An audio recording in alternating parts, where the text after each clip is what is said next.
রাধে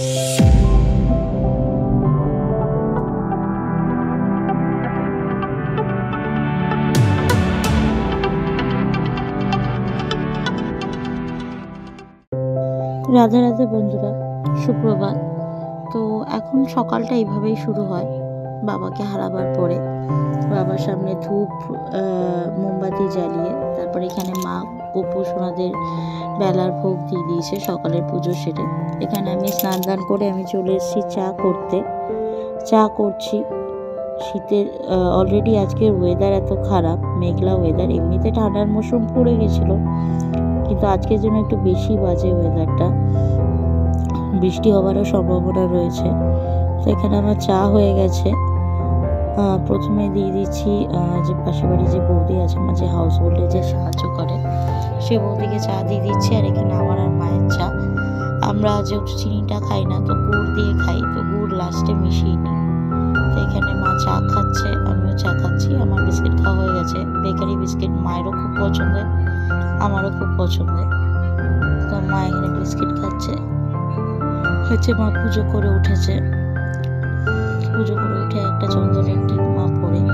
তো এখানে সকালে যে জল খাবার তা রেডি করছি। এখানে সুজিটাকে আগে একটু ব্লেন্ডারে ব্লেন্ড করে নিয়েছি। তারপর এখানে দই দিয়েছিলাম, দইটা আমি দেখাতে ভুলে গেছি।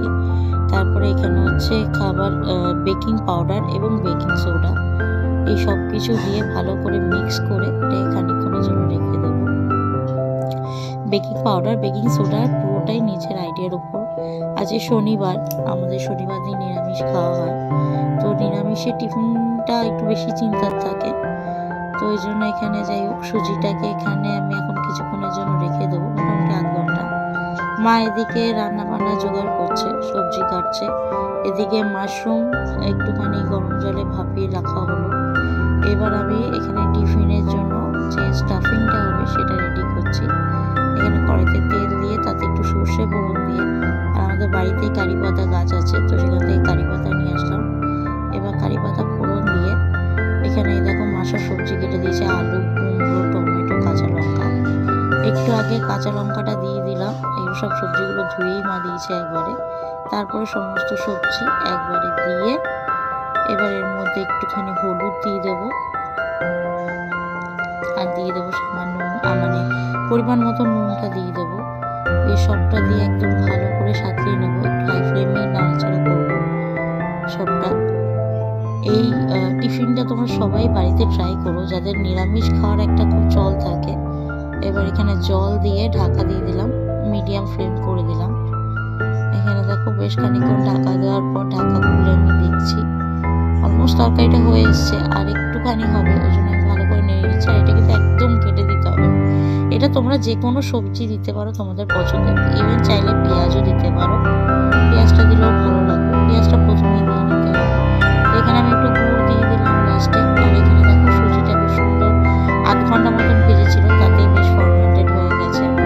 এবার এটার মধ্যে পরিমাণ মতন একটু জল আর নুন দিয়ে ভালো করে ফেটিয়ে নেওয়া হচ্ছে, ফেটিয়ে নিচ্ছে। তো এবার এই সুজিটাকে ভালো করে রেডি করে নিচ্ছি। ওদিকে তরকারিটা ভেতরে যে স্টাফিংটা সেটা রেডি হচ্ছে।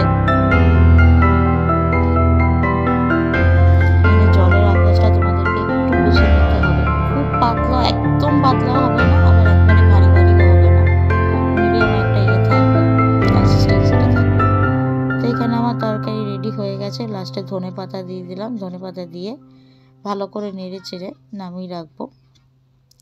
তো এখানে তরকারিটা একদম পুরোপুরি দেখতেই পাচ্ছ, একদম ঘাটা ঘাটা করে নিয়েছি। এরকমই রাখবে তরকারিটা, মানে না হলে ঠিক ভালো লাগবে না যে জিনিসটা খাওয়াচ্ছে।